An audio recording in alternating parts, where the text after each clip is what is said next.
Good evening, everybody, and welcome to the Balie. Tonight we will be talking about the war against Ukraine and the role that drones play in that war. And in the words of Dr. Ulrike Franke here to my left, we have never seen a war in which drones play such a large role. And tonight we will examine what role that is. My name is Veronica Baas. I'm a program editor here at the Balie. This program is part of a series called Information Wars, which is partially funded by a NATO public diplomacy grant. And we will be speaking about technical developments of drones, about ethical and political implications of their use. And in the second part of the evening, we will also zoom out and look at the geopolitical situation of today and of last week. I'm sure you noticed some developments there. That is the victory of Trump and the implosion of the German coalition. I will be doing that with Wim Zwijnenberg and with Hubert Smeets, but I would like to start with Ulrike Franke. Welcome. Thank you. Let me introduce you. Dr. Ulrike Franke is a senior policy fellow at the European Council on Foreign Relations, right now based in Paris. And her areas of focus include German and European security and defense, the future of warfare, and the impact of new technologies, such as drones and artificial intelligence. And we're very happy that she's here, especially in this German political upheaval, times of upheaval. And I've asked her to introduce us to drones and how they have been shaping the war in Ukraine. So very broad question, but please take the stage. Can I have a warm applause? Thank you.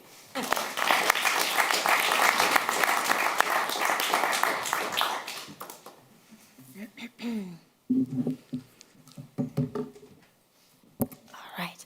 Well, thank you so much for having me, and it's so nice to see such a full house tonight. So that's quite good. Obviously, these are very interesting times for someone who works on European defense, on technology and warfare, on transatlantic relations to some extent. I would say it's a bit too interesting. I could do with a little bit less development. They don't have to come quite as fast. But here we are. And so I thought that for tonight I'll try to kind of offer a bit of a tour d'horizon, tour de force of all the topics that were just mentioned, if you like. I'll obviously start and specifically and primarily talk about drones, drones in Ukraine and the development in drone warfare more generally. After all, that's why you're here. But I think we also need to talk about the kind of larger developments in European security, transatlantic security, given everything that's going on. So I'll basically try to go from more specific to broad or broader, and I think that's also what we're trying to do here tonight, and I hope that that makes sense to you. I'll share some observations with you on what's going on with regard to drones and drone warfare in the war in Ukraine. I call these observations rather than lessons, simply because this war, unfortunately, is still going on. And there is a lot of change happening all the time. I mean, things that were true a year ago on military technology, on drones, on the war in Ukraine in general, are no longer true today, and things are changing very fast. So drawing lessons at this point is quite difficult, but still there are lots of observations one can do. So basically what I'm doing is tell you what I've to some extent been surprised by or find noteworthy as someone who's been studying this topic for the last 10, 15 years. I wrote my PhD thesis on drones before they were quite as mainstream as they are today. And so I'll share with you the kind of things that I find noteworthy and maybe have surprised me to some extent or, yeah, we didn't quite expect in that way. And I'll start with the very obvious one, and this was already, you know, more or less the quote that Victoria already mentioned, and that is that the number of drones used in Ukraine is truly exceptional, and we've never seen anything like that. We are talking about hundreds of thousands, if not millions of drones that are being used in Ukraine. It's a bit difficult to calculate exactly, but we've got estimates such as Ukraine is losing 10,000 drones a month. Volodymyr Zelensky, the Ukrainian president, has said that Ukraine wants to produce 1 million drones in a year. What I know is that at the moment Ukraine has roughly about 100 different drone systems in use.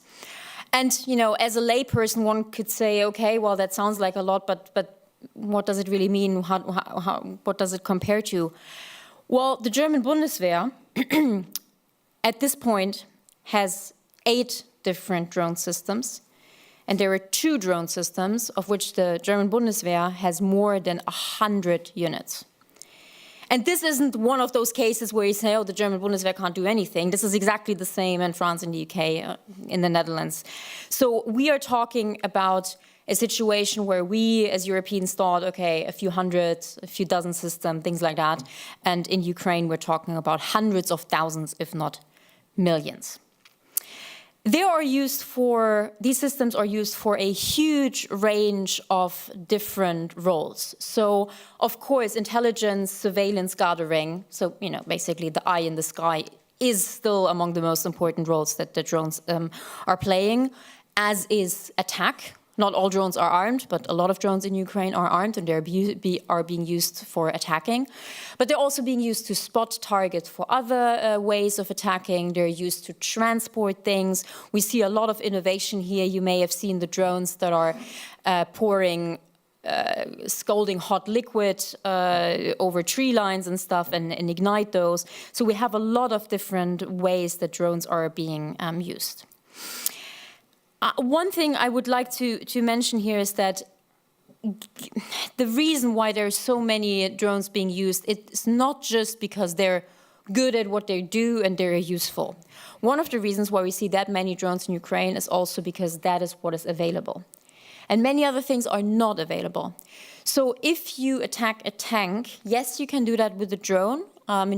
In Ukraine, a lot of this is now done with these FPV drones, these first-person view drones, and you may have seen the YouTube videos of these drones kind of diving into tanks and exploding them.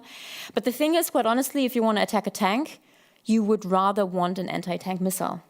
But the point is, Ukraine may not have that anti-tank missile, but it does have the drones.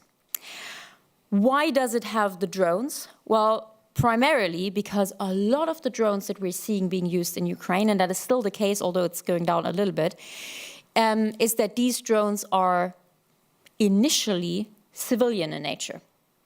And that, I'm going to say here, is something that has surprised me. Not their presence, the presence of civilian drones on the battlefield at the beginning of the war, because that was something that we kind of expected. But the fact that 2.5 years, almost 3 years into the war, civilian drones still play such an important role, that is something that I didn't quite expect. This is actually a really interesting development, because when I started working on drones, drones were an exclusively military technology. And this had actually been true for decades, centuries, if you want to go down that far back, depending on where you set the beginning of drone warfare in history. But at least, for decades, drones were an exclusively military technology. And then somewhere around the year 2010, so the kind of 2010s, drones started to really take off in the civilian realm as well. And this is, by the way, not by accident that this development happened at the same time that we went from, having bulky mobile phones to having smartphones to having iPhones, right? And now the kind of pocket computers that we're carrying around. Because a lot of the technological developments that made this development possible also made drones accessible to the wider market. And so all of a sudden, drones started to enter the civilian realm. Everybody could get a drone in a shop or off Amazon, and a lot of people did. And what has happened then is that these drones have now come back to the battlefield and are now being used in a military setting because they are cheap. They are available, they're produced at mass, they're very easy to handle because they are produced for civilian people rather than for trained soldiers, and therefore quite useful in that sense. It, however, also shows, the fact that these civilian drones are still relevant on the Ukrainian battlefield. It also shows that other equipment is lacking, because in most cases, you rather want the military system, rather want a system that is being built for the task, rather than something that you need to modify, change, whatever, in the way that we need to do these things. And just a final thought on what I just said, because I did mention the kind of YouTube videos, and I'm sure you've seen, especially Ukraine has been sharing a lot of social media clips and stuff of attacks, and specifically with drones. So I'm sure you've seen drones following a tank and diving into the tank, and then the screen goes white, or you see the explosion, and it really seems very impressive. And it seems as if you're fighting a multi-million-dollar tank with a few €1,000 drone that you just bought off the internet and kind of modified a little bit. The thing is, don't trust these YouTube videos. They're not fake, it's just that they're very well selected. Because the reality of these attacks is that very, very often these drones will not reach the tank because they will be jammed before. I'll say something about this in a sec. Then they may hit the tank, but they may not explode because something doesn't quite work, or there has been other ways of interference. Then they may hit the tank, but nothing happened, because after all, it is a tank and it is a small drone. So just something exploding on a tank doesn't necessarily disable it, and certainly doesn't, explode the whole thing. And so the reality of these attacks is that, we estimate that only about 50% or so of these attacks go through. I've seen numbers as low as 30 or even 10 for untrained soldiers. We don't quite know, but we need to be very careful with regard to the information that we're getting on this. All right, I mentioned, so a lot of drones, a lot of civilian drones. A lot of civilian drones also means an enormous element of dependence on Chinese manufacturers and on China. And this is something that I feel is kind of understudied, because the civilian drone market is not just dominated by China, it is a Chinese monopoly. I know that because I wanted to buy a new drone. I have a very old one that is still, French and French produced, but I wanted to buy a new drone. There is not a single drone on the market that as a civilian you can buy that is not Chinese made. Not a single one. It just does not exist. China has monopolized this market completely. It has to do with cost, of course, and also because we didn't really care, because after all, these are just, toys. But these toys are coming back to the battlefield, and so the civilian drones that Ukraine is now using, and by the way, also Russia, I only talk about Ukraine, but Russia is also using these, are Chinese made. So there's a dependency here, and China has already started to control, it's a bit uncertain, but China is controlling these, the export of these systems to some extent.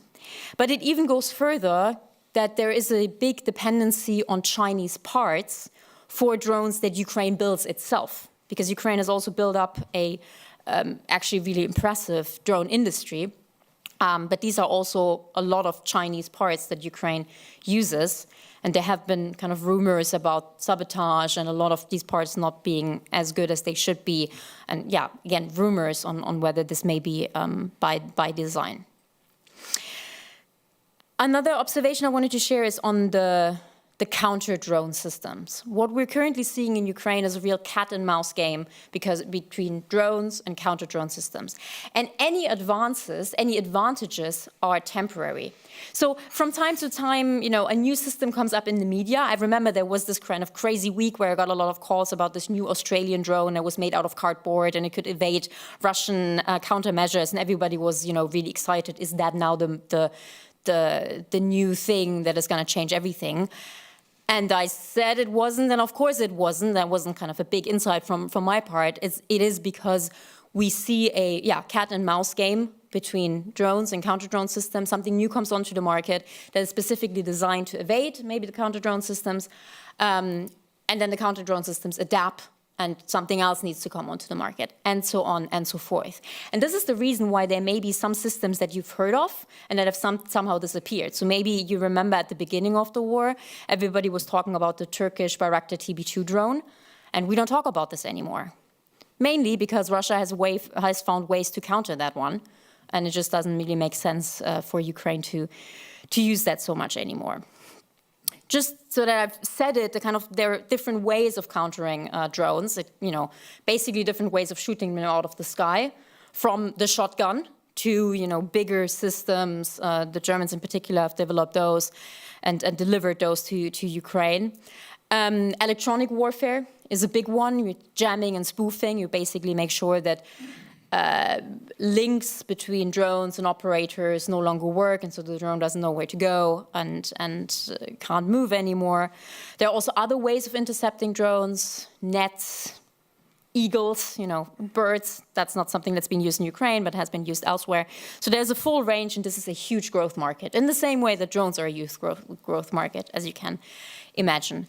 But there are no silver bullets, and so far every technological advance I've seen, where someone was really excited about, now we found the way to counter that counter-drone system, it only took a little while for the other side to adapt to it. If you're lucky, you get weeks or months, and if you're unlucky, it's just a few days that you have an advantage. I already hinted at this a little bit, but I want to make the point about the Ukrainian drone industry. It really is impressive how Ukraine's drone industry has developed over the last 2.5 years. Of course, they didn't start from scratch on the 24th of February. They had been working on this, since 2014 or even before. But it really is to the point that now Ukrainian officials are going around in Europe basically offering Europeans their drones to buy, because they say, what we develop is so far ahead of what you have developed, and our systems are kind of battle proven, and you should buy them from us. So my prediction is, if Ukraine comes out of this war in a kind of intact way, that it will come out as a European drone power that will be able to sell these systems and export these systems in Europe and probably worldwide. And this is not just true, by the way, for aerial systems, which is what we're predominantly talking about today, but also for naval drones. Naval drones is a huge area of innovation in Ukraine at the moment, something where they're also ahead of many other players and what players are very interested in. And so, again, I believe that Ukraine will come out of this as a really important drone power. On that kind of same note, a kind of quick point on innovation and the speed of innovation. Wars tend to speed up innovation in a way that in peacetime seems almost impossible, and that is exactly what we're seeing at the moment in Ukraine. We have extremely fast developments technologically, but also just kind of putting things onto the battlefield that is completely unthinkable in peacetime.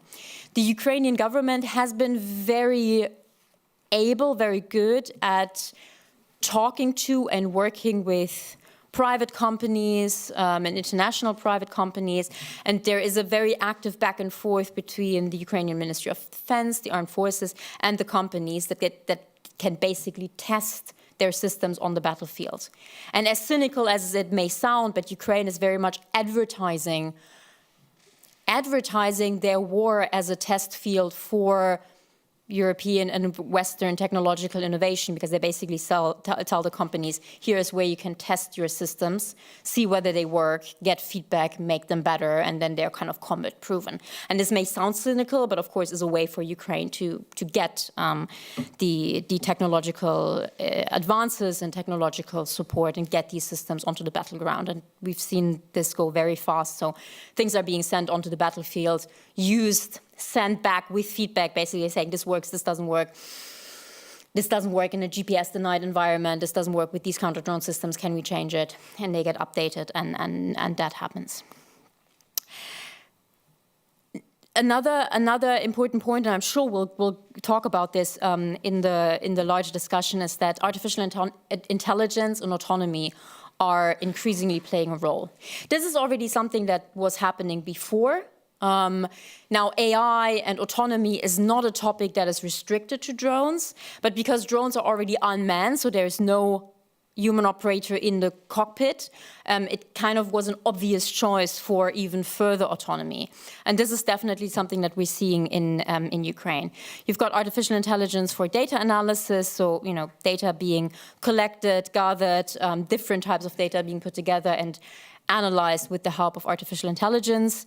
The targeting of all kinds of systems, not just drones, but also artillery, is allegedly or reportedly being done through AI, specifically AI provided by the American firm Palantir. And most targeting in Ukraine apparently is done in that way. AI is being now used to identify targets, so kind of recognize Russian soldiers by their uniform and other ways. And systems are being given more and more autonomy. This has a lot to do with the counter-drone systems that I mentioned earlier. If you are operating in an electronically denied environment where you can't really communicate with your drone anymore because there is so much jamming and spoofing. One way to get around this is to give the system more autonomy and basically say, well, we don't need to link to the operator, we don't need to link to the pilot. And so systems are getting more and more autonomy. And this, of course, may make sense in this specific instance, militarily speaking, but there are ethical considerations, as you can imagine. And I've got to say, from my experience, from what I hear from Ukraine and also from companies that develop these systems, it very much seems as if concerns that we had and discussed and expressed before 2022 are now increasingly being thrown overboard because of military necessity. And this is something that tends to happen in wars, but a development that should give us pause. Two quick final points on drones that are already opening up, and then I'll talk a minute or so about the larger context. But there are two things that I find quite striking with looking at how drones, but also new technologies in warfare in general, are being used in Ukraine. And the first is that the importance of bottom-up innovation, the importance of volunteers, individual soldiers, even civilians, in innovating the field of military technology is difficult to overstate. We have a range of kind of volunteer units that for years have been tinkering with drones, that the moment the war started, kind of worked together with the armed forces to make this happen. We have crowdfunding initiatives where individuals are giving money for military units to buy drones. We have individuals, civilians, that are using their apps to say when a missile is hitting, where Russian troops are moving in, things like that. So this is a whole of society effort. And the individual, the civilian, is very much involved and is shaping innovation in a way that, well, you don't see certainly in the Western world, and you rarely see kind of outside a war situation. And the second observation, and this is something that I think is a fundamental change that we should all really think about much more, and which will shape, well, probably geopolitics, or at least the way that we fight wars going forward, is the increased role of private, initially civilian companies, and their role in warfare. This goes beyond drones, but includes drones. So I already said, a lot of the drones that we're seeing on the battlefield are civilian. They're made by China and specifically by DJI, which is kind of Chinese drone company. The reason that these drones can even fly and operate in the same way that the reason that the Ukrainian armed forces can operate in Ukraine is that SpaceX or Starlink is providing satellite-based internet in Ukraine. This is a private company. This is an initially civilian company, although now it has Pentagon contracts. When Ukraine was attacked by Russia, one of the first things it did was move all of its important data into the cloud.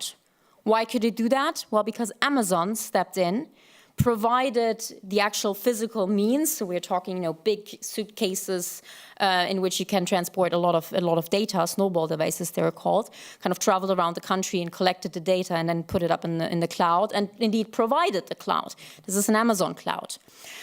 When Ukraine was attacked, one of the big dangers and one of the big ways of attacking Ukraine was also cyber attacks, right? And you may remember in the first days of the wars, this was a big story. Well, Google stepped in and kind of put a lot of the Ukrainian websites, etc., under a kind of cyber umbrella. So we have again and again and again these private companies, these kind of civilian companies. By this I mean is that their primary market is civilian. We use some of these companies, right? We use Google. You may have a Starlink internet terminal. And they are playing crucially important, vitally important roles in this war. And importantly, they're playing these roles and they're providing capabilities that states can't provide. Even the US doesn't have the satellite-based internet connectivity capabilities that Starlink has. Even the US buys its own cloud computing, the US DoD, from Amazon. And I think this is something that we will need to think a lot more about going forward, because we really have a kind of change in the balance of power between the state and the private sector that we haven't seen before. And as I said, this kind of already moves us away from drones as such, but drones are kind of an example of this, and new technologies more broadly are a bigger example of this.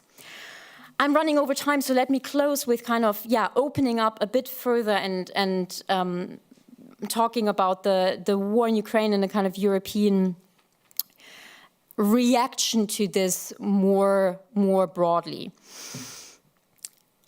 I think that we have, since the 24th of February 2022, we have seen a Zeitenwende in Europe. This isn't just a kind of German term. I think Europe as a whole and the EU in particular has changed with the shock that was Russia's invasion. We have an enormous number of new projects at the EU level, but also at the national level, aimed at building up European defense capabilities. There is a lot more money being spent. We have a repurposing of existing projects or instruments. I mean, think about the European Peace Facility. I don't know to what extent you know this, but this is a kind of EU instrument, an EU tool that was created before the war in Ukraine, right? It has nothing to do with it. It was actually created as a way to give EU money to European states that do military training, in particular in Africa, use military equipment for that, and they get reimbursed for that, right? That was the idea. A relatively short, small thing, but just to make sure that countries weren't basically paying this out of pocket. Then the war in Ukraine started, and the European Peace Facility became the way, the instrument to reimburse the countries that were delivering weapons to Ukraine at very high numbers, and getting reimbursed for that, at least in part, through EU money. This is quite a fundamental change. I have a lot more examples, but again, I'm running over time, so I don't want to go into too much detail. But I think that there has been quite a big change, especially at the EU level, the EU having been an organization that was actually specifically created with a rejection of military as a way to solve international conflicts. You can't, according to the treaties, use EU money for military operations and military equipment and things. So it's absolutely not in the DNA of the EU to think about these things. But given the shock that was Russia's invasion, this has changed to some extent. However, the problem, of course, is that this is very much the glass half full version.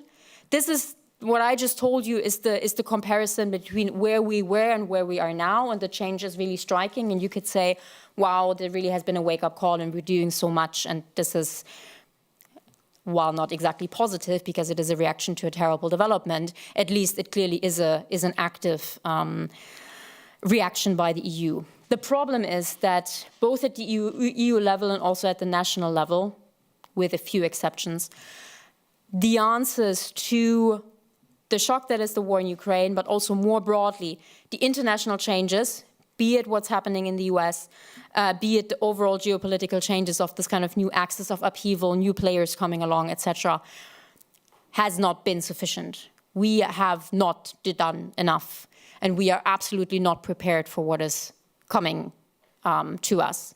And this goes beyond the specific war in Ukraine. I mean, I must say that I don't think that Europe could support Ukraine if the US says we no longer support Ukraine.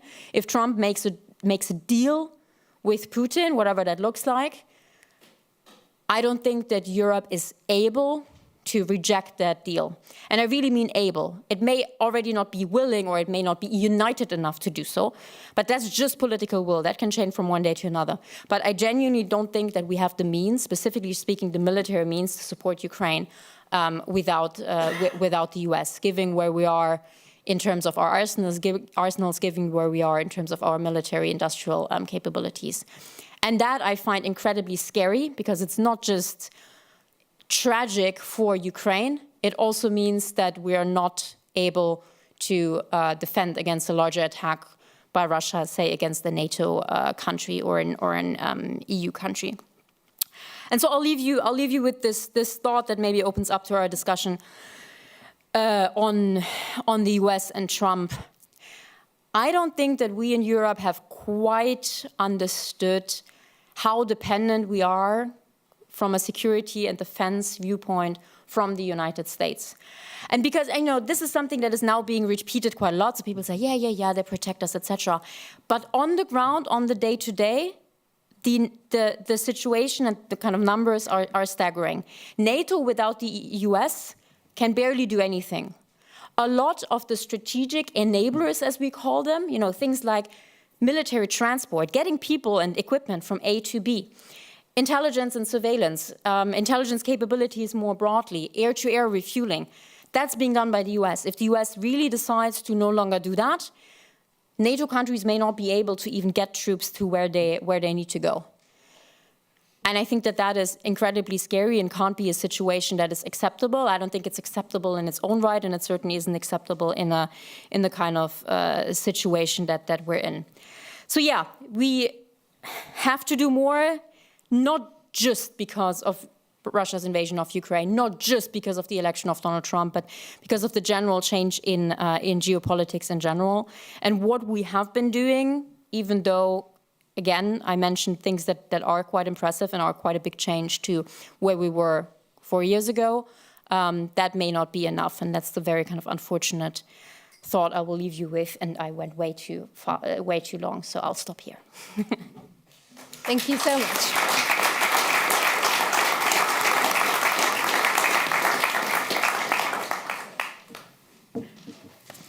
Thank you so much for that wonderful introduction.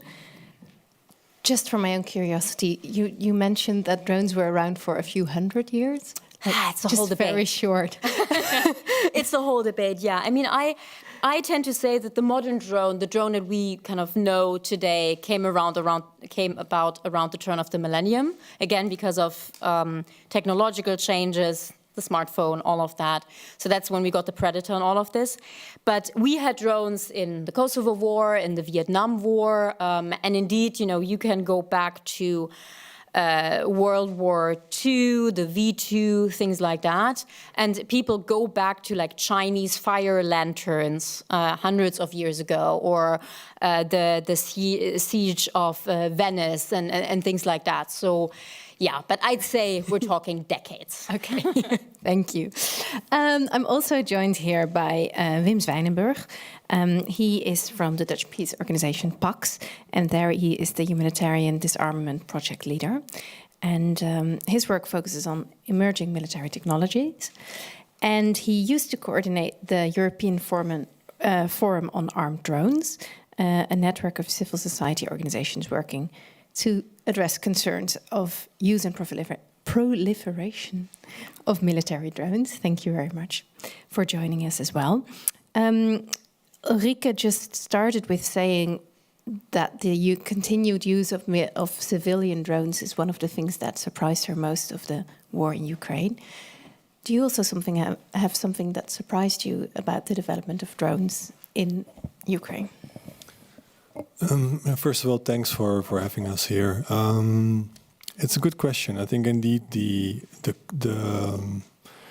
quantity and the speed with which drones were incorporated into all kinds of battalions, different kind of levels, and also the reaction to that and how that sort of led to really rapid development and learning methods from both, where the Russians and Ukrainians was kind of interesting.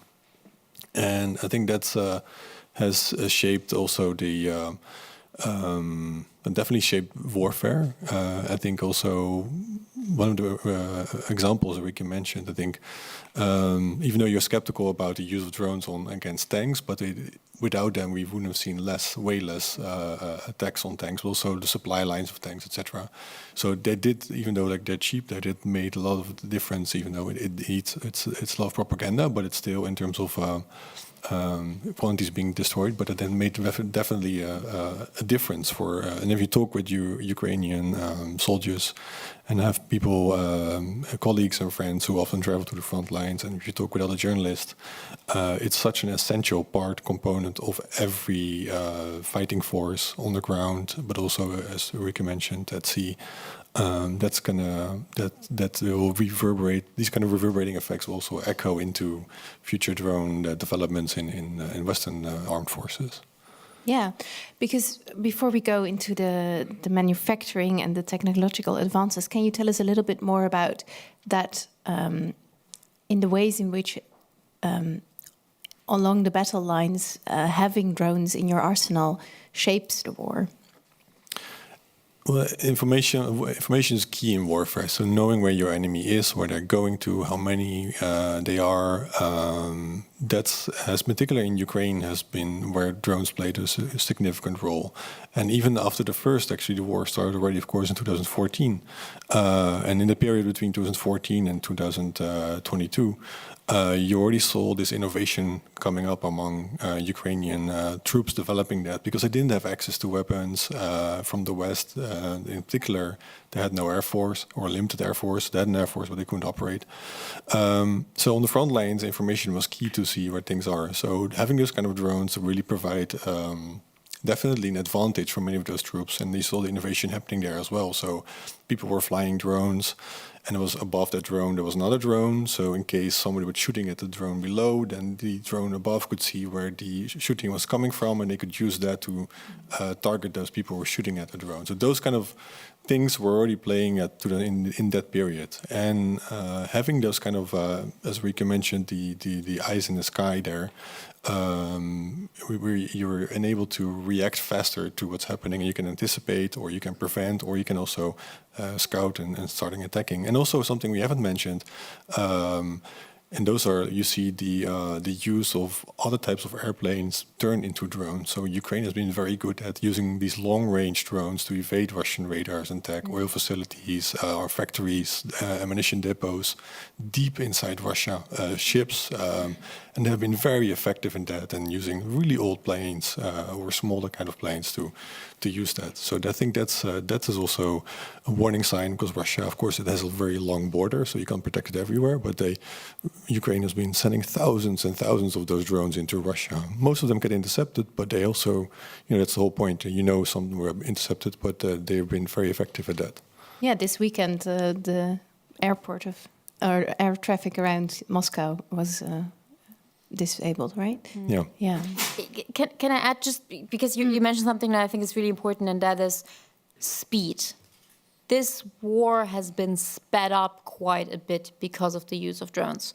Because of this, what we now call the transparent battlefield, which is a very kind of contested term, but there are areas of the battlefield and the front line of Ukraine where basically you can't move without being seen. And this is true for both sides, right? I've talked a lot about Ukraine, but Russia obviously also is doing similar things. And so you can't move because of both sides, or you need to be really fast. And so what has happened is that if you want to do an artillery attack, for example, or you really you move to the front line, you shoot and you immediately withdraw because you know that you have already been seen, and you just need to get back into security before you get the counterattack. So speed is a big thing to mention. And just to very much reiterate what you said about the long-range strikes, this is very interesting because, I mean, by now, as I said, Ukraine really has a drone industry and they're building very capable kind of new models themselves that are now attacking also inside Russia and very, very, very far inside Russia, right? We're talking thousands of kilometers. But I remember at the beginning of the war, I'm pretty sure it was December 22, we saw old Soviet drones, right? So it goes back a while. Old Soviet drones that Ukraine still had somewhere in their arsenals being refurbished to attack inside Russia. And so the Engels airfield in December 22 was attacked by an old Soviet drone that the Ukrainians had then armed and kind of changed. And I remember going back to my PhD thesis being like, wait, I've seen this. Oh yeah, this is the Tupolev, I can't remember the number that the Soviets used a long time ago and that now the Ukrainians have used against the Russians. So. Yeah, because how difficult is it to build a drone? Like we've seen this new industry popping up. Is that building on this older industry or incorporating these civilian factories? It depends what kind of drones you're talking about. So basically, we talked about the commercial drones, the FPV drones. You can buy them off the shelf from mostly China. You can, and that's actually something that's happening now as well.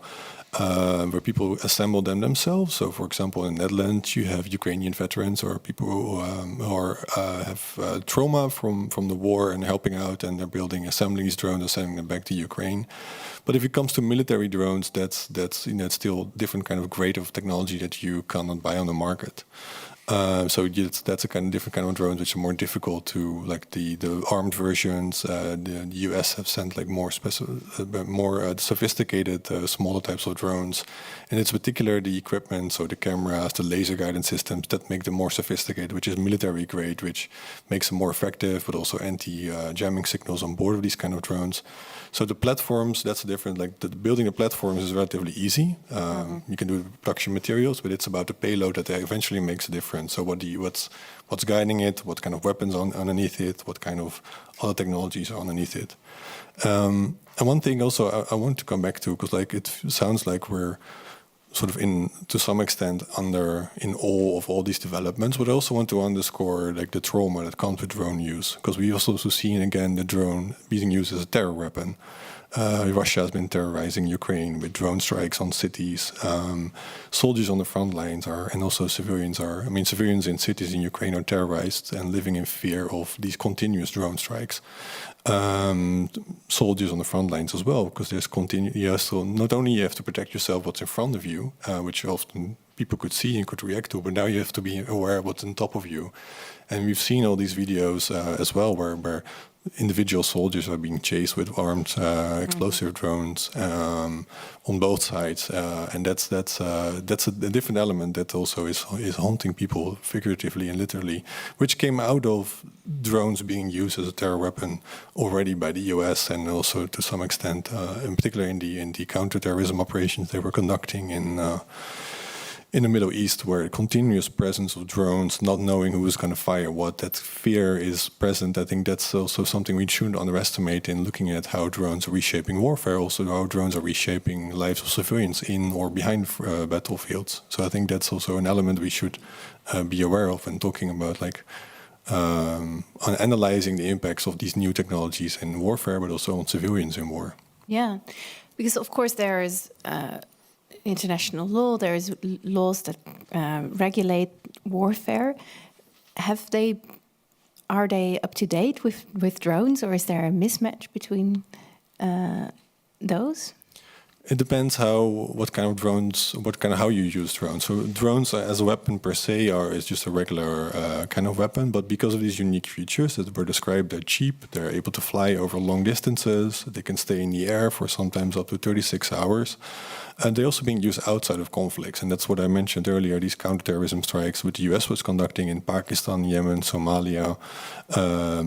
They were killing suspected militants, but they were killing a lot of civilians. And that was the use of lethal force outside of armed conflict against suspected people, often without any legal justification. That made it feasible or possible. So I think this technology opened up new ways of using deadly force against under the skies of the war on terror. And this was silent internationally. Internationally there was no pushback against these U.S. operations because people didn't want to oppose the U.S. on that, but also people thought like, if we're coming out too strong against this, we might shoot ourselves in the foot and we can't use similar means. So, for example, in the Dutch government, there's now the PVV, and they were big proponent to use drones against suspected terrorists in Ethiopia in 2015. They were actually literally saying we should kill these terrorists in Ethiopia. They're now in the government. We've seen in West Africa enormous export of Turkish drones there and being used in all kind of counter-terrorism operations, also suspectedly killing a lot of civilians. The UN put out a report in October about drone strikes in Ethiopia, where over last year in 18 drone strikes killed over 105 people and, over 248 people in 6 months' time, a lot of civilians. And Turkey has been using, in 2023, they've carried out 198 strikes with over 105 people killed, among which 60 civilians. And this sort of normalized use of lethal force, and this is all outside of armed conflict. And these are like civil wars, these are sort of counterterrorism operations, and drones have like facilitated these kind of deadly force, and we haven't seen any international pushback or a call for, hey, maybe we should rethink these kind of weapons, how we use them. So their weapons per se are not illegal, but the way we use lethal force has now become so easy, and I think that's a very risky development. Yeah. Just to push back a little bit on the claim that there was no pushback.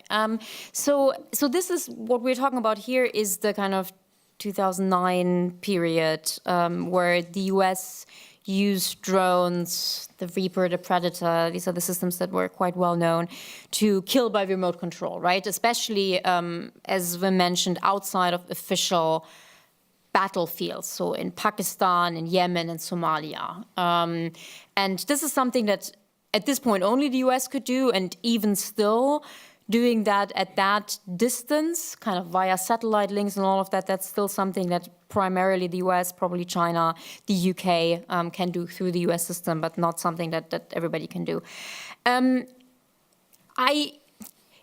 Let's put it this way, this was still pretty controversial at the time, and I know the impact this specific policy of the US had, for example, on the German drone debate. So in Germany, we discussed whether or not to buy armed drones for a good decade.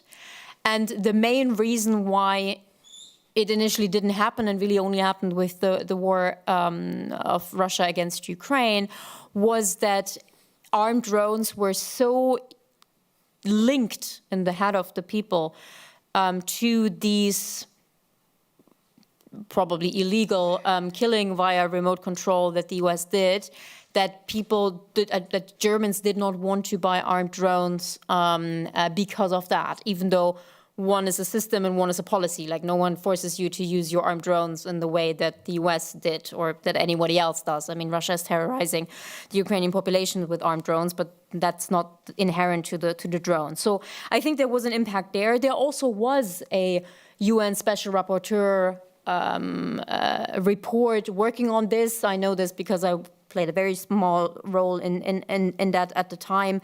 And there were efforts to kind of come up with some kind of regulation on how to use drones, regulation on who to export drones and whether you should link some rules to drones when you export them. I think the most serious effort at one point was indeed done by the US, by the Obama administration, which at the very end of their administration kind of tried to come up with some kind of international rules on drone exports and drone use. And funnily enough, they thought that they would hand this over to the Clinton administration, which of course never happened. And so this fell apart. So while I take your point that, well, it wasn't kind of an international outcry, there certainly was a kind of controversy around this, and this is still being used as kind of one of the things that the US has done and people are criticizing, and this has had impacts on, well, again, countries like Germany or other with regard to whether or not they actually got drones. So yeah, just a footnote. Yeah, if I can react to that, I mean, there was controversy because people were speaking out against it, but there was no pushback from states. I mean, I was part of writing these joint declaration discussions. We were part of those discussions with the US, and the US was doing that because they were afraid Trump was getting into power, not because Clinton was coming, because they were afraid Trump was coming. But despite these intentions, and we were both part of that, that was all under the radar. That was not publicly. There was no state speaking out saying this is not okay. That's what I mean with pushback. The pushback came from UN special rapporteurs, indeed. The pushback came from civil society. The pushback came from human rights people, organizations. The pushback came from communities which were victims, from families of victims. But states were silent, and that's what we're trying to do. That's why we're trying to organize. You should speak out on this. You should take up a legal position, an international position, and say to the US, this is not okay, because if you don't speak out, other states will follow and will apply similar kind of practices, and that's something that happened. I gave you a few examples. I can give you more, but countries did follow the US because no one spoke out. That's the result of the silence by the international community. I mean, the community of states on the US practice. So that's, again, now we're talking about larger kind of drones, but we can also move that also to the debate of drones here as well, when it comes to export controls, how to control, have an oversight on who's producing what, who's exporting what. Because when you compare the regulation of the drone industry, is that comparable to that of, I don't know, missiles or other kinds of weapons? Or is there... For military drones, it's part of the UN Register of Conventional Arms, which is voluntary mechanisms where states can report what they export. There is the Arms Trade Treaty, which regulates military drones, and there's a sort of which lists the drones which are able to fly more than 500 kilometers or have a payload of more than 500 kilograms and fly over 300 kilometers. But everything below that is not regulated. So there's military drones are being regulated. Also, again, only states who are part of the Arms Trade Treaty have to take into account the export control rules. So if you want to export weapons, you should look at, are they potentially being used for human rights violations? Are they violating other kind of international principles? If there's a serious risk to that, then you can stop it. But still there's exemptions, because if it's hurt your national security by not selling them, you can still sell them. And Russia is not part of that. The US is not part of that. Turkey is not part of that. China actually did sign up a couple of years ago. But China has been called red-handed a couple of times of exporting military drones to non-state actors or to states, which they shouldn't be selling them to. So, yeah, there are ways of control, which in the end we can... And that's why, again, it's important for states to take this position, because the only thing we can have internationally is norm building. So having a certain norm, strengthen these kind of norms to make it clear that it's unacceptable to show a certain kind of behavior. And of course, people always can choose, or states can always choose not to, and they do, follow these kind of rules. But that's the least I think we should be doing. Yeah. Do you think there's enough regulation on the drone market? I think everything that Wim said is correct, but I think because of the way that civilian drones and just civilian parts, like, they can so easily be reworked as a military system, and these can't be controlled, and these aren't controlled, and therefore I have very little hope when it comes to trying to regulate this further, because we really are talking, small. This is basically the same technology in model airplanes. And again, every one of us can buy small drones, and actually really capable drones. That's the point, right? These aren't toys. These are very capable systems. And then you can just arm them and they become a weapon of war. And so trying to regulate that is basically a dead end. So what you can regulate is kind of the big military systems that are produced by, proper military actors, bought only by states, whether or not to export those. You can have rules for them. But again, these already pretty much fall under a lot of existing treaties anyway. So, but on anything that's smaller and yet extremely capable, because size doesn't mean it's not capable, it's almost impossible to do so. So unfortunately, I have very little hope on that one. Yeah. So speaking of dead ends, there was supposed to be a UN resolution on drones, right? There was an initiative by Portugal to start, because basically this conversation we're having now is, we're talking about these different kind of drones, commercial ones, semi-commercial ones, military ones. It's not being debated in the UN as a multilateral forum to actually make sense of that debate. Like, what can we do? What can't we do? What should we do? Could be like targeted killings, or talking about export controls. And I think in that case, I'll disagree respectfully with Ulrike. I think we can do more, also in the commercial market. In particular, if you go and look at sophisticated drones, like Russian drones or Iranian drones as well, are largely also made with components from the West. We see all kind of processing power into chips going into that. And we have to have this kind of discussion with industry to take a role of that. Of course, you cannot intercept one particular drone, you can sell them. But these drones are being sold by the tens of thousands, by the hundreds of thousands. And then that's where you can, as a country and also as an industry, you can put controls on parts, components. You make sure, like, if there's going to a certain destination, you can make a catch-all clause saying if a lot of drones are being sold from China to a known country that's exporting them to Russia, to Iran, you can put halts on that as exporting them through or in border controls. So there's more you can do to limit it. Of course, like just with any criminal, you can't prevent always the crime, but you can make it more difficult. We're seeing same thing with chemicals as well. Like we're putting all kind of restrictions on different kind of chemicals, because if you can bring them together, you can build a bomb. So that's why if you buy a lot of ammonium nitrate in the Netherlands, there's always a limit to what you can buy. Otherwise, alarm bells goes off.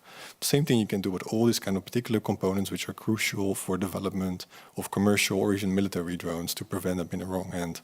And of course, yeah, sure, states will always find a way around it, but that doesn't mean you should make your efforts to do better, in particular, I think, when it comes to the commercial and technology industry. And that's why we need to have this discussion on international level, and that's why such a resolution, which unfortunately was not tabled this year, hopefully next year, starts that conversation around the industry and the responsibility of states, what they do with the weapons they produce, who they sell it to, how they use it. And in the end, it's also about accountability for those who become victims of those weapons, in particular civilians in conflicts. Yeah, because why didn't the resolution make it? There was pushback from an odd coalition of Iran, Israel, and the US, who were not fan of this resolution. But hopefully we're working on. We continue our work to at least get a great number of states to support the resolution, so the UN can have that much needed debate on drones and disarmament. Yes. Yes, thank you. I wanted to come back a little bit to the AI, because you were talking about the autonomy of the drone, and how.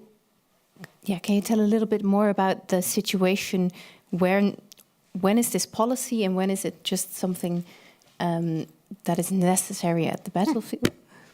Yeah, in a way, that's the question, right? So we do. And this is very much a development that was expected, right? So for years and years, people like women and myself have been sitting in these conversations talking about artificial intelligence in warfare, autonomy in warfare. We kind of knew this was going on because it was being researched, just because it's possible. And because there are a lot of things that do make sense militarily speaking. I mean, I guess it's somewhat similar here, but at least in Germany, there was a relatively clear rejection of the idea of using artificial intelligence and autonomy in warfare in general, because it just sounded like something that you shouldn't be doing. But the truth of the matter is that when you look into specific applications, some of it makes total sense. I mean, ideally, you do want better data and more precise weapons and, things like that. And yes, AI can help with this.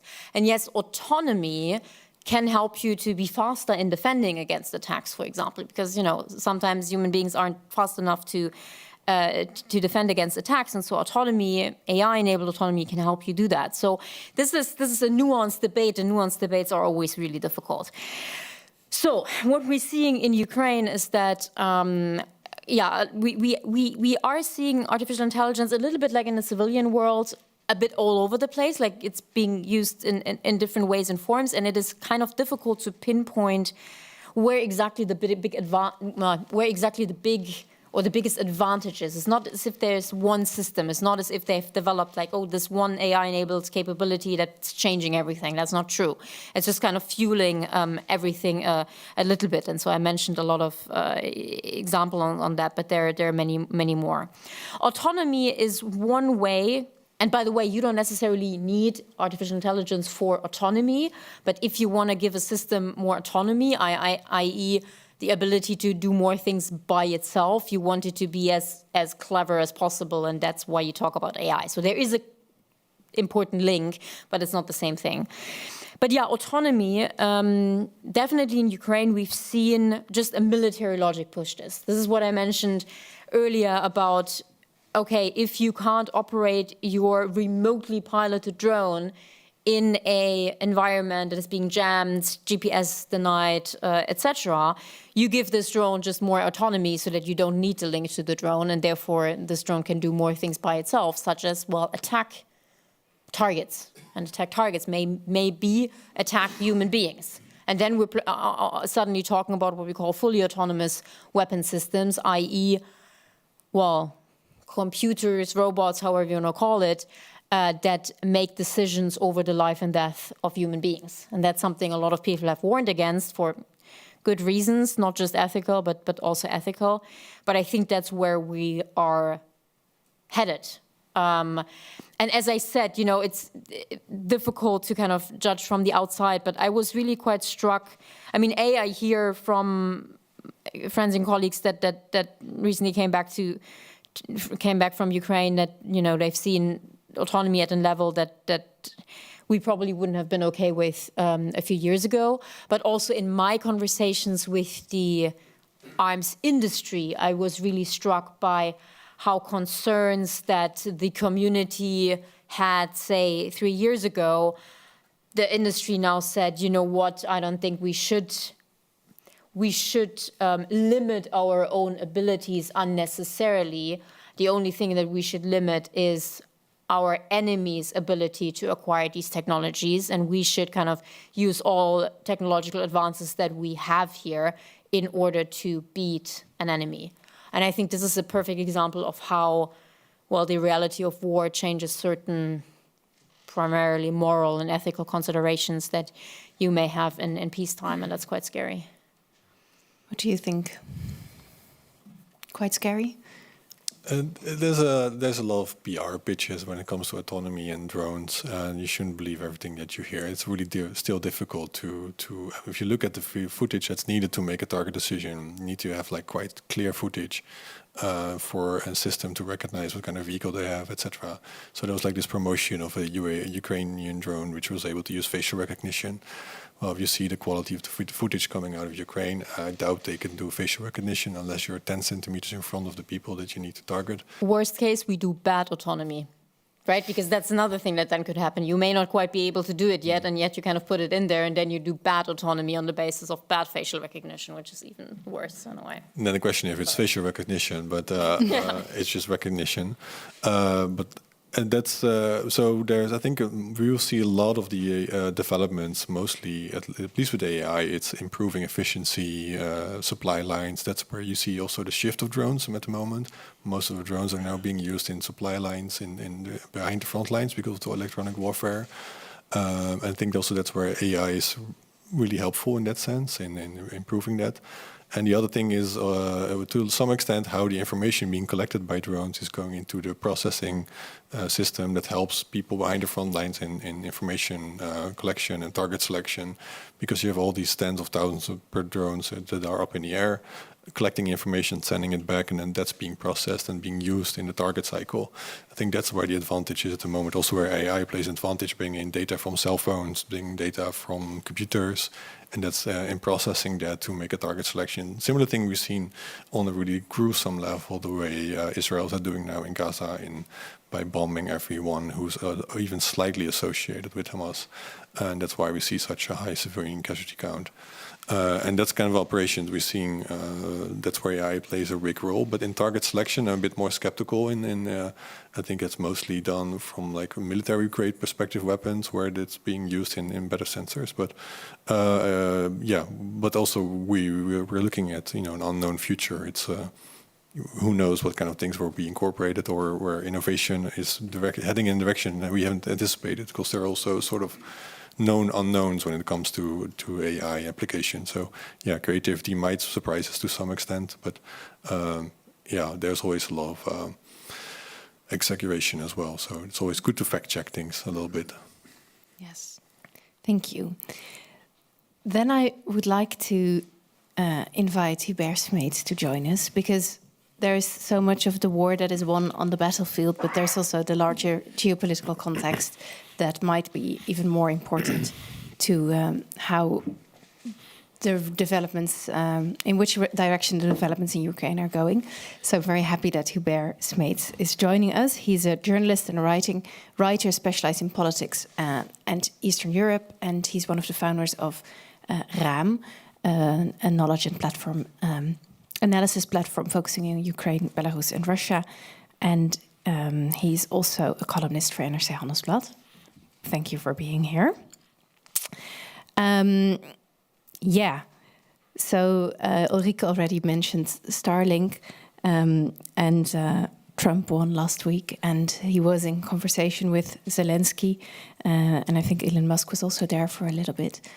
What can you tell us about the way that Zelensky has expressed himself about Trump winning, and what do you think? How true is what he is saying about it? How is he feeling about it? I don't know. I'm not a shrink, so I cannot talk on behalf of Zelensky. But my impression is the following: the Ukrainian society and Ukrainian government, and also the president, is very ambivalent about the victory of Trump in the United States. More ambivalent than most of the people, majority in the Netherlands, for example, and that is because Ukrainians are very disappointed in the Biden administration. So it couldn't be worse than the Biden administration. Biden administration, in a way, cheated the Ukrainians. So they had they had a big mouth about the solidarity with the Ukrainians, and still the American society is, the public opinion in America is still in favor of support for Ukraine. But in fact, they didn't deliver, the Biden administration. So now the Ukrainians are counting on the unpredictability of Trump. And that could be a positive aspect for Ukraine, they think, in Kiev. So in general, you can say that they are hoping for a better, but are ready for the worse. That's more or less the sentiment, the atmosphere, the ambivalence in Kiev today. Yeah. What do you think? Yeah, it's interesting because I was just, 2 hours ago talking to someone in Kiev, and she also told me, in a way, people just want things to change. They're ready, because this can't go on forever. Like, we really are at this war of attrition, and it feels like, stalemate is not the right term here, but it doesn't feel sustainable, or it shouldn't be sustainable. And so I think there is a hope that things can change. And with Trump being so unpredictable, at least you can still hope that they could change for the better. That being said, I really worry. And I worry because of all the things that Trump has said about, kind of solving this war in 24 hours. The only way that you can do it is to make a deal with Putin that Putin actually accepts, and a deal that Putin accepts right now is a deal that's very bad for Ukraine. And I'm also worried because there are now kind of the first rumors over a Trump cabinet and all of that. And what we have heard is that he's already discarded a bunch of people, namely those that are particularly supportive of Ukraine. So Pompeo and Nikki Haley and things like that. Again, with Trump, you never really quite know, but I'm certainly worried, and I'm specifically also worried for the ability of Europe to shape the situation in any way and help Ukraine in any way, because I really think that if Trump makes some kind of deal with Putin over the heads of the Ukrainians and over the heads of the Europeans, I don't think that we are in a situation, in a position to say no to such a deal and actually help Ukraine to reject it. And that's, really scary when it comes to European security. Yeah. So we will go to the worst in a bit, but just hoping for the best for a little longer. The better. The better. Hoping for the better. Not the best, yeah. So what would that look like? So that was the first idea in Kiev was that Pompeo would become Ministry of Defense, Secretary of Defense, or even Secretary of State. That was one of the hopes in Kiev, and that then the Pompeo line would become the policy of the administration, Trump administration. That means a deal with Russia about the occupied territories and about Crimea, and a deal perhaps about the non-membership of NATO for Ukraine, but under strict guarantees of Western powers, including, of course, the United States, and including large weapon supplies for Ukraine to defend itself under the guarantee of the United States and European Union. That was the idea, the hope in Kiev, and still is the hope in Kiev. So what does a guarantee look like? So not a member of NATO, but still... You could compare it with, in a more positive way, with the history of Germany after the war. Between the GDR and NATO and the German Federation. So Western Germany was part of NATO from 1955 and on, and GDR was part of Warsaw Pact. Western Germany never recognized the GDR as a state outside Germany, but both Germanies were member of different military alliances, and all of a sudden, when the Berlin Wall came down, Western Germany could integrate the GDR more or less smoothly. That is the most positive prospect for Ukraine at the moment. Yes. So that brings us to Germany. Okay, when you don't want to talk about Germany, you can also compare it with North Korea and South Korea, but that is a bit more. It's a bit less optimistic. Yes, I was actually thinking more Israel and Taiwan. No, I mean the idea that you kind of support that Ukraine doesn't become a member of either NATO or the EU, but you support Ukraine with weapons deliveries and political guarantees and all of that. But the key question is the guarantee. Yeah. And the Ukrainians have a very bad experience with guaranteeing European and American powers. It's not a very popular topic in the West. We even don't know anything about it. But in 1994, 30 years ago, Ukraine stopped to be a nuclear power.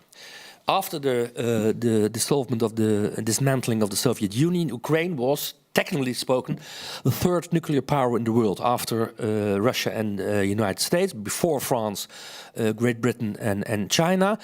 And in Budapest in 1994, under the pressure of especially Clinton administration, Ukraine decided to give up its nuclear weapons, and they got a kind of guarantee from all the veto powers in the Security Council. In French and in Russian, the word guarantee was used. In the English versions, the word assurances was used. And it became clear in 2014 that the English version was the correct one. Assurances, no guarantees at all. And that is still in Ukraine, let's say,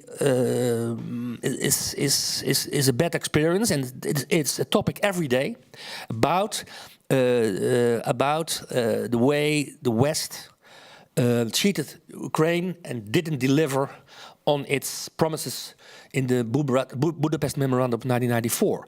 So we can discuss all kind of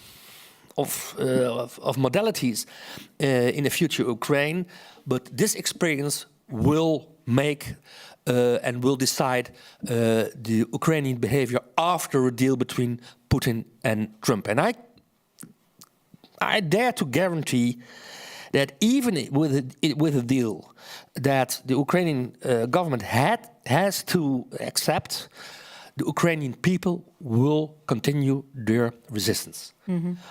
By fighting. They did it after the Second World War in the west of Ukraine, by civil resistance, just on civil society level, or by migrating to the west. And what would that look like? That would look like, as we can see now already a bit in the Netherlands and in Germany and in France perhaps, that we will get a lot of high-educated technicians from Ukraine, and that Ukraine will lose all that kind of people, and that Ukraine will become a kind of, let's say, slave state for Russian oligarchs, like Belarus is now becoming. Can I add just one thought, because it's so important on the nuclear element? I think if there's one lesson countries around the world are already taking from this war, is that you want nuclear weapons. Because, so there is a bit of a discussion on the Budapest Memorandum how Ukrainians these Soviet nuclear weapons really were. I don't want to enter into this, but what you can definitely see is that this war looks like it does now because one side has nuclear weapons and the other side does not have nuclear weapons. And if Russia did not have nuclear weapons, the support from the West, the whole situation would look very different. So I think that's the one lesson that everybody is taking. And this is also extremely scary, talking from a kind of proliferation point of view. Yeah, there is no blockade anymore for proliferation after the Soviet invasion of 2022. Russia. Yeah. What is that? It's Soviet. That's a Freudian mistake. Yeah. So I briefly wanted to touch on the political situation in Germany. Of course, so much fun. Of course, there are a lot of factors at play there, but with regards to the situation in Ukraine, what can you say about the tension in the now former coalition? So maybe 2 points on that. Number one, I'm rather unhappy with the way that the end of this coalition has been framed as somehow being primarily about funding the support for Ukraine. I don't think that that's correct, and I don't think that that's fair from either side. So basically, this coalition, three-party coalition, uneasy coalition more or less from the start, has just now broken up because the kind of Liberal Party was more or less fired from the coalition. And Olaf Scholz has pretty much suggested that... The Chancellor has pretty much suggested that he fired the Finance Minister and the Liberal Party because they wouldn't agree to end the debt brake, i.e. would not agree for Germany to take on more debt, which is true, which he wanted to do in order to fund Ukraine more. And I think the second part of the sentence is, I think, untrue. Olaf Scholz and this government has supported Ukraine and has supported Ukraine in a really important way. Germany is the second largest funder, both in general and from military support after the US. So it is an important player, but especially Olaf Scholz, the Chancellor, and the SPD, they weren't exactly the driving force for this. And suggesting that somehow, the FDP, the Liberals, some of which were particularly vocal in their support for Ukraine, did not want to get rid of the debt brake to finance Ukraine. I don't think that that's fair. What is certainly true is that, yes, the Liberal Party did not want to get rid of the debt brake. And this is one of the reasons, the primary reason, but just one of the reasons why this coalition has broken apart. What does this mean for Ukraine? I mean, it's not good news. It's not good news, obviously, to have now this long void, this long period of uncertainty that we are gonna see in Germany. So the current planning, and this can still change, but the current planning is that from now until January, we're gonna have a minority government, which is something that we Germans don't do, actually. So minority government of the Social Democrats and the Greens, they just continue on with some support of the opposition to bring things through and decide certain things, but not do much. Then have a vote of non-confidence, and then have elections sometime in March. This is a very long period of uncertainty and of a government that can't really govern. Including, of course, while Donald Trump gets into the White House in the US. So not ideal. Maybe we can speed this up a little bit, but these will never be snap elections in the sense that it will always take quite a long time to organize. So I think at best we're looking at early February for the elections. So this is a problem for Ukraine because it means that even in the very, very best of cases, there will be no more initiatives, there will be no additional help, there will be, nothing more coming from Germany, because again, it's the country that's more or less ungoverned for quite a while. The support that has already been decided, this will continue. We do have a general agreement among the parties of the democratic middle, which is the majority, that Ukraine needs to be supported. So in all likelihood, the next government is going to continue the support for Ukraine in a similar vein. We don't exactly know how it looks like, but in a similar vein.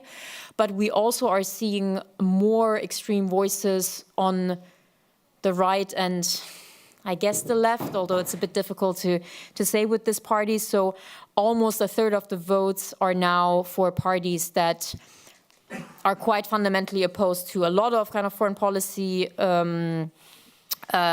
dictums in German politics, and are specifically opposed to the support of Ukraine. And this can, in the medium term, definitely pose problems. So it's not good news for Ukraine. It's rather bad news. It's not catastrophic news in the sense that, again, we don't have a government shutdown. We still have a government. Things are continuing, but we don't have initiatives coming out of Germany. It's not going to take on a leadership role.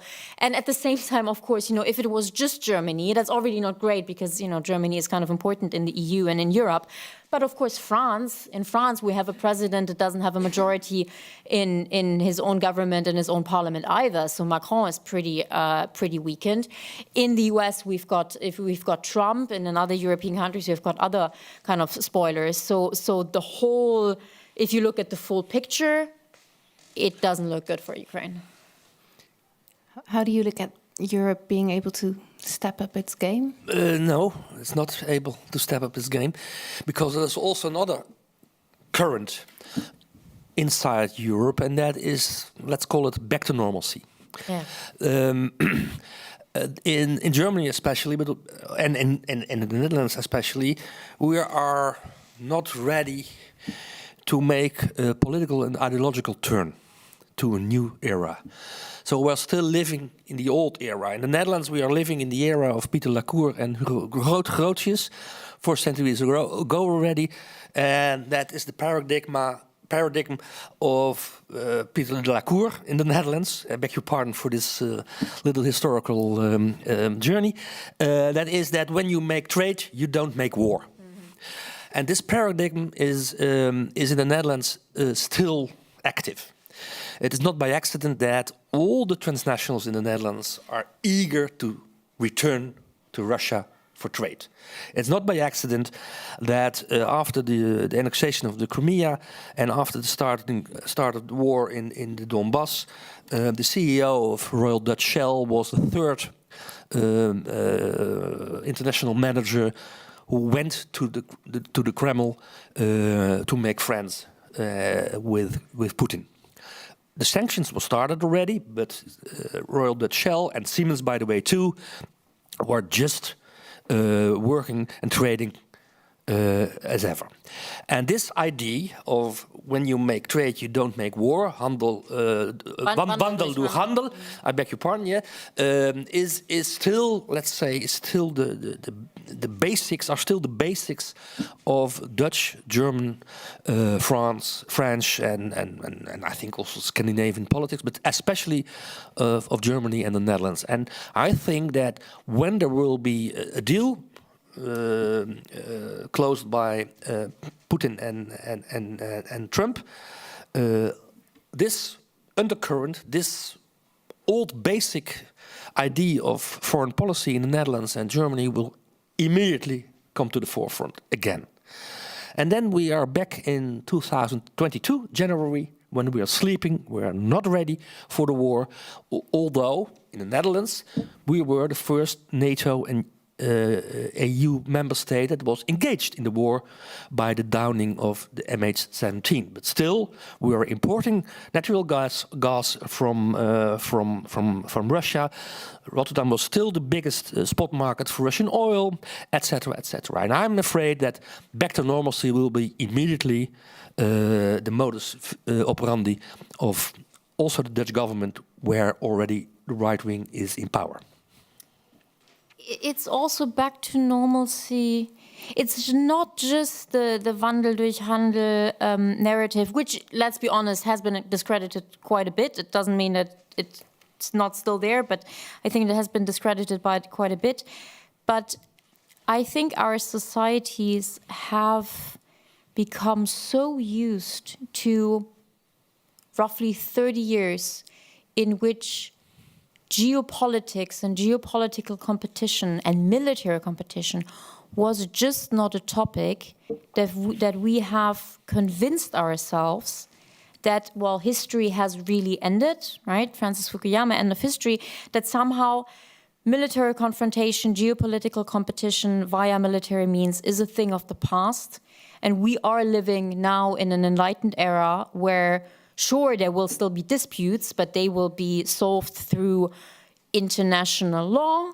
The competition will be done through trade and economic means, but not a kind of ideological competition that's being done through military means. And I think this is something that we've so fundamentally internalized. And this is, I mean, you know, my generation very much grew up with this, right? We never knew anything else, kind of post-1989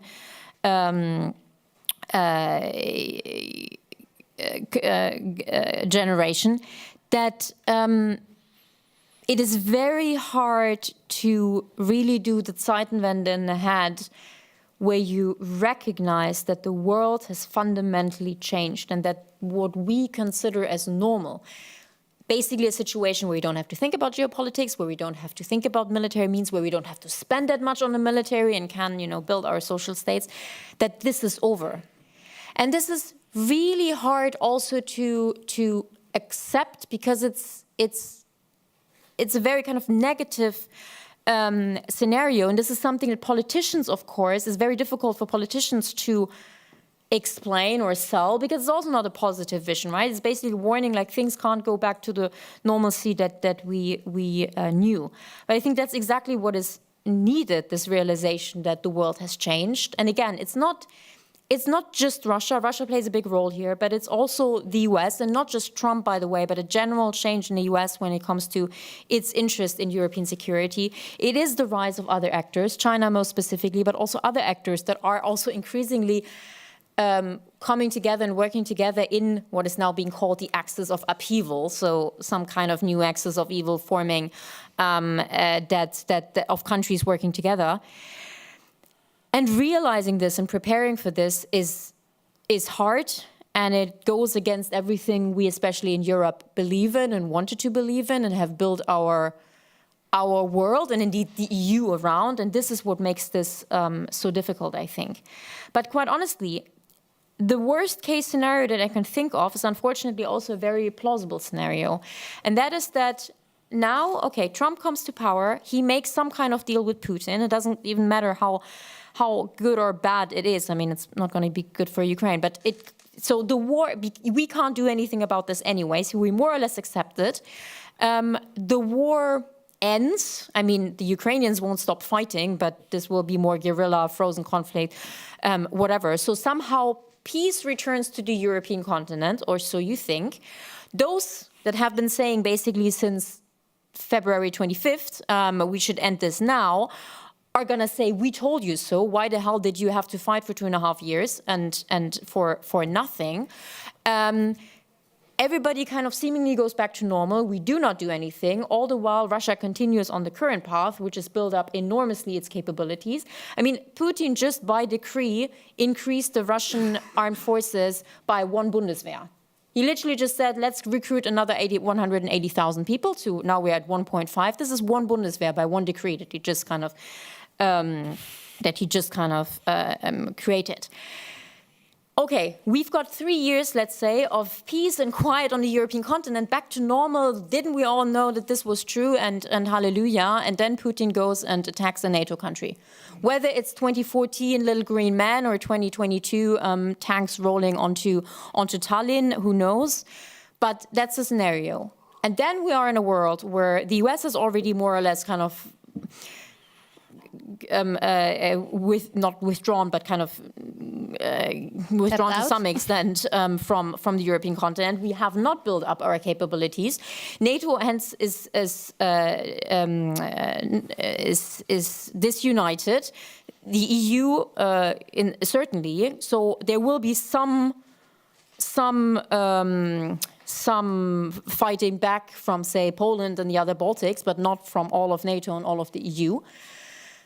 And basically, that's the end of the European security order and our security as we know it. And if, Putin is clever, or whoever's the Russian leader, that's also the moment where you think about all your not really allies, but the countries you work with. And if these countries are clever, they also think about it that way and use this moment of absolute chaos and realization that the Western security order has just fallen down to do things that they want to do. I.e., well, how about we invade Taiwan now because the U.S. is kind of busy at the moment, or we keep the U.S. busy there so that it can't do anything against Russia. How about we now test our nuclear weapon as Iran, because that's a good moment to do this, because honestly everybody is busy and the West has been delegitimized anyway. And these are the scenarios. Again, this is pretty much worst case, but it is totally plausible. Like none of this isn't, completely drawn out of a hat by what terrible thing could happen, but it is quite plausible given where we are headed. And this is why I'm so adamant to say that, well, we need to do so much more now that we don't get into these situations, because the moment, Putin attacks Estonia, we really have a problem. Wow. I think we should. Yes. Do you have a positive scenario, please? Well, first of all, I think also don't underestimate how much Russia has been defected the army. So it's not like they have immediately large armies ready. They have been decimated in terms of staff, in terms of capacity, in terms of tanks, armored vehicles. So they have to recover from that. They have really difficulty getting. They have North Koreans are now fighting in Russia because they don't have good troops themselves. So there's not an immediate scenario where Russia is keen to invade NATO countries. Plus, NATO countries technological, way more sophisticated in the militaries, and the way they would respond to a Russian invasion would be really different than Ukraine could. So that's definitely a difference there. Yeah. So I think I don't think they're immediately. We should be afraid of tanks running into, and let us lead by that. And the other potentially positive outcome would be, and also keen to hear other people's thoughts on that. On maybe that's a good way to look at how do we build up or how do we strengthen a more efficient European defense industry. I mean, a positive note is that the European apps now is able to reach the deadline of 1 million shells delivered to Ukraine this year, as promised. So once the industry starts steaming up, I think particularly the German defense industry, but also the others, are capable of providing and producing better weapons and munitions. Once the lines start running really well, that the capacity is present in Europe to do that and be less dependent from the US. But that also requires less competition between the European defense markets, more efficiency in how they actually develop these kind of weapon systems, more coordination. So potentially it could also be an incentive to deal with that on a European level better, and not be dependent on the US, and also think about themselves how they can support that and sort of also protect themselves better from that. But that's also something. I think that's where also depends on these undercurrents. If there's this appetite among these different European countries to work more closely together, because you always have this natural tendency to compete over these kind of defense markets. Also coming back to little bit to the drones topic. On the Netherlands are now providing over 450 million euros for the Ukrainian drone industry. You mentioned there are over 100 types of drones being used in Ukraine. It's an incredibly inefficient system, and everybody's like putting in their own kind of trying to get their own piece of the market into the drone industry. Where the Netherlands are now developing their own drone industry, the French are doing it. This could be a wake-up call. Like, hey, let's do something together. Be much more efficient with taxpayers' money, because we're talking about tens of billions of dollars of taxpayers' money. But no, we do decide to choose for our own industry. We want to get something out of this for ourselves in the end. I think that's something that particular politicians, but also the industry itself, should reflect on and do better. If you want to, if you're coming up with all these worst-case scenarios, at least look at yourself and look at how you can do things better in that sense, and not start blaming other people for things going wrong. So maybe just two things I definitely agree with, which is the kind of optimist take towards the ends where you said, once these lines starts running, etc. I absolutely agree that this is what we could and should do. I'm just not convinced that that's where we headed, given the trajectory we are on right now. So yes, things are being put in place, but the speed of this and the level of effort of this is, in my view, insufficient. So what you describe is something that exactly, what we should be doing and could be doing. But I don't think that where we are in terms of what we have been doing so far, that's where we are headed, number one. And number two, just because it's such an important point, NATO would fight a different war against Russia than Ukraine is now. And I'm just mentioning this, I don't think this matters so much in my scenario, because I think by this point NATO would be so weak that I don't know whether this is true anymore. But if Russia was to attack, had attacked a NATO country in 2022, indeed this war would have been fought differently. And I'm just underlining this point so much because this influences also the lessons that we need to learn from the war in Ukraine, specifically on things like drones, specifically on things like, military technology. Because one of the reasons, for example, why drones are so important in the war in Ukraine is also that other air power is so unimportant because it has been neutralized quite a bit.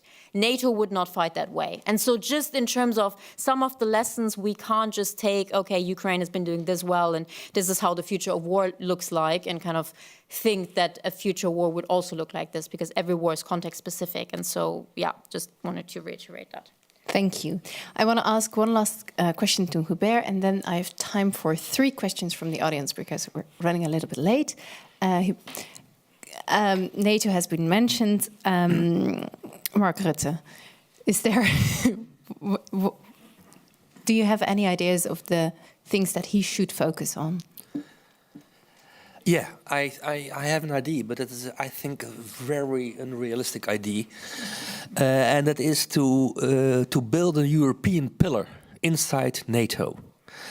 It's an old idea of a Dutch politician, Hans van Mierlo, who said we cannot afford to stay under the nuclear umbrella of the United States.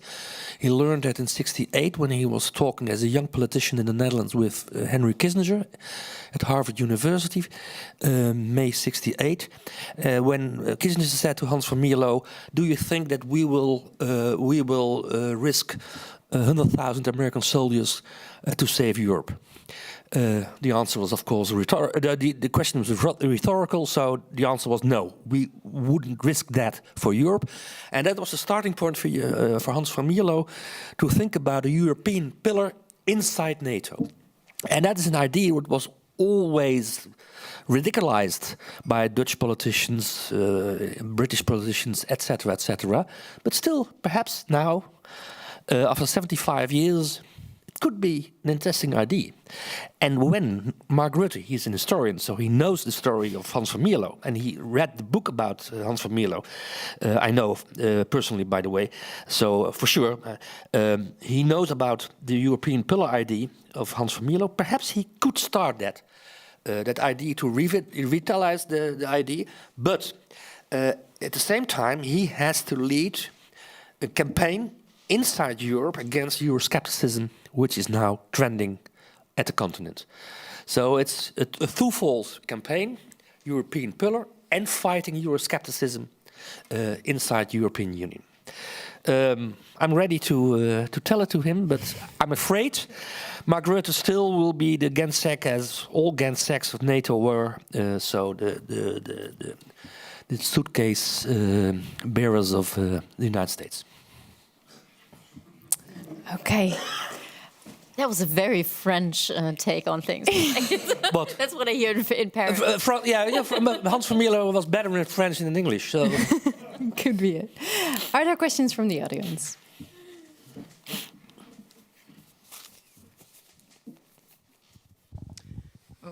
Oh, okay, sorry. Thank you very much for your comments tonight. I was interested to hear your thoughts on how we can improve EU-NATO relations, which, among others, have been hindered by the Turkey-Cyprus conflict. Anyone? Boy, no idea about that, by the way. No, I'm afraid that it's a frozen conflict for my generation, at least.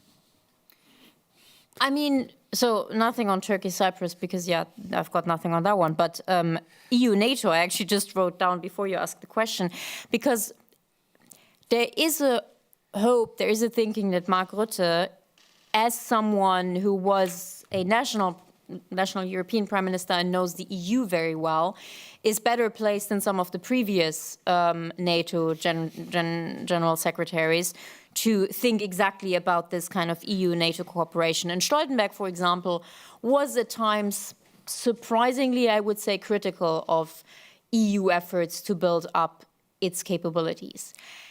In my view, given that in Europe we have what is called a single set of forces, i.e., I take the German example, there's only one German Bundeswehr, right? So the German Bundeswehr is at the same time the national armed forces that is there to defend the German territory.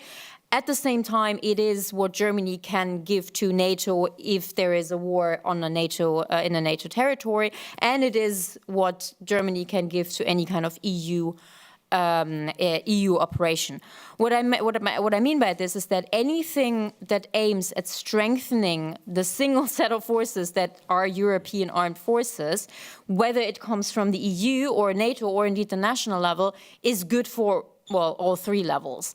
And so I never really bought this idea that, if the EU is doing more in this field, this somehow is bad for NATO.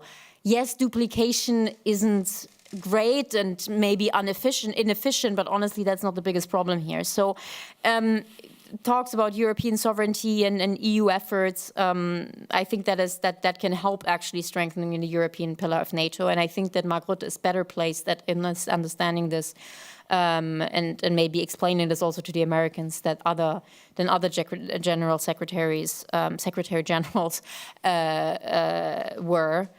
But yeah, it's kind of an ongoing issue. The EU is also not made for working on these topics. I think the EU should concentrate mainly on the kind of military industrial element of things, because trade and industry and economics is what the EU actually has competencies in, and leave the actual military and troop side to NATO.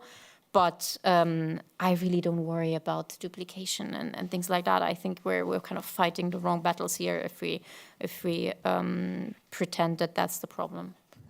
But I know colleagues who disagree, so this is personal assessment. Thank you. Oh, sorry. Okay. Hi. Thank you for the great discussion. I have a question for Ulrike. How do you see military technology evolving in the next 10 to 15 years in the wake of the drone revolution, if we can call it like that? I mean, it's kind of... I think that the things that we talked about, artificial intelligence and autonomy, are a big one. Drone swarms are a big one. Drone swarms are interesting because swarms are one of these things that always seem to be around the corner and have not quite yet materialized.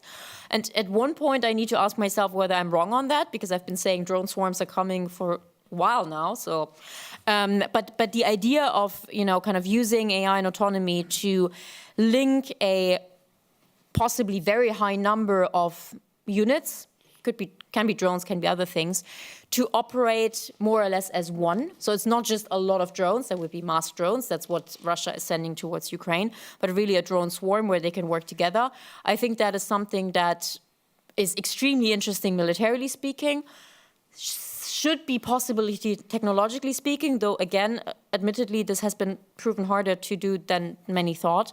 But I think this is a development we're probably going towards. More AI and autonomy are already mentioned. However, one point I always insist on is that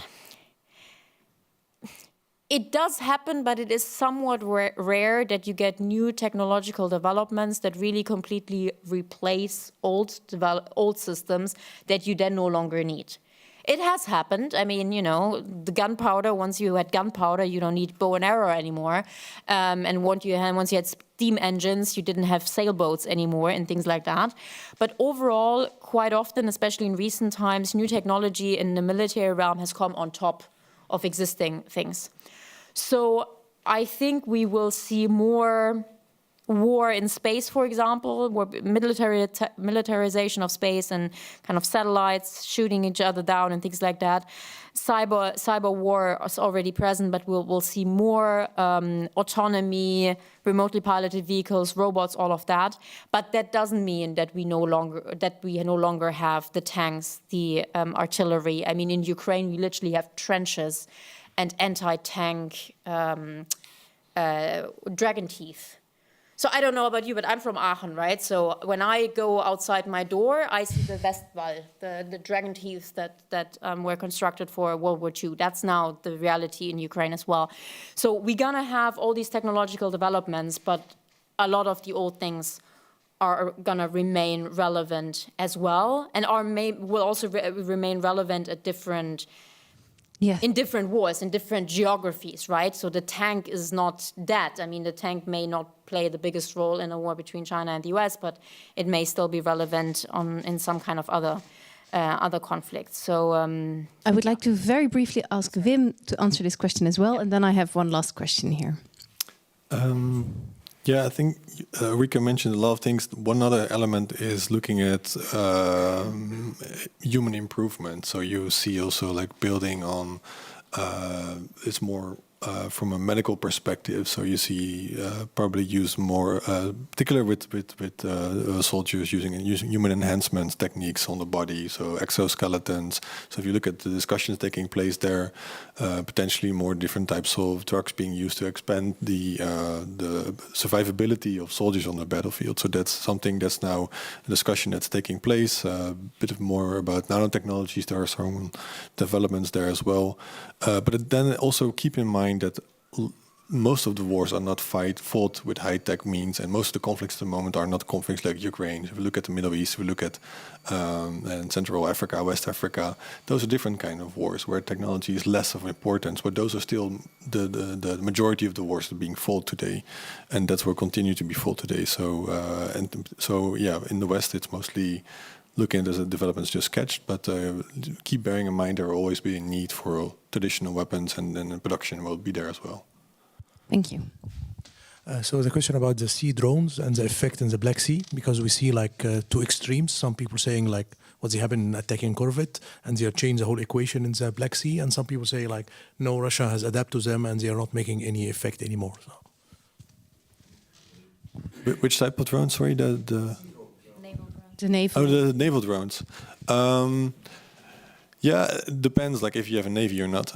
So that makes a kind of a difference. So in the case of Russia, they have of course a big fleet. That will remain for those people, in particular with China, and that's where you see discussions taking place in the US-China domain over should we invest in multi-billion-dollar aircraft carriers or submarines, or should we shift to building 1,000 or 100,000 smaller drones. Again, and we come back to the electronic warfare thing as well, because that's also what the limitation is, how effective they can be. The other thing, the other type of drones we see now at the moment in Ukraine developing really fast is more uncrewed ground systems. So also for attack, but also for supplies. And I think also in the West you see a lot of interest in that. And so smaller kind of vehicles that can go on the tanks. So they deliver medicines, they deliver munitions, they can take people from the battlefield. So that's a similar kind of progress with that. But to answer your question on the naval drones, but I think I already answered that question. Depends if you have a navy. Thank you so much, the audience, for being here, and wonderful speakers here at the table, Hubert Smeets, Wim Zwijnenburg, and Ulrike Franke. Please join me at the bar, and I hope to see you in one of our further programs. Thank you very much.